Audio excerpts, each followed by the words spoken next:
So I linked an article in this video as a resource for you to go check out that has some great tips, again, from Backstage.com, which is an excellent resource for you.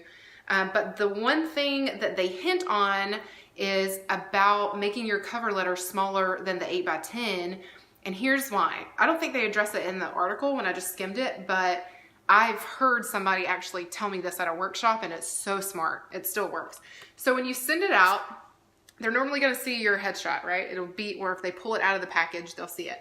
But what the smart thing to do is, this is a postcard, but if you just have just a piece of white paper that's cut, you want to cut it smaller, because see how it cuts my face off in the headshot? He said they absolutely cannot help but to do this and lift it up and look at your eyes, because I told you what your eyes look like are very important. So what your kid's full face looks like when it's just half your face showing like this, you can't help yourself, right? Like, you want to see the rest of it.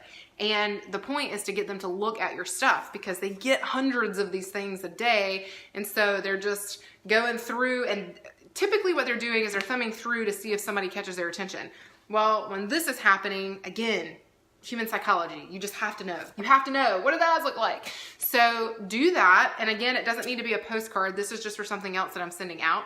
But just take a piece of paper, cut it in half or print it out, and then cut all the extra white space off the bottom and just fill up about this much space.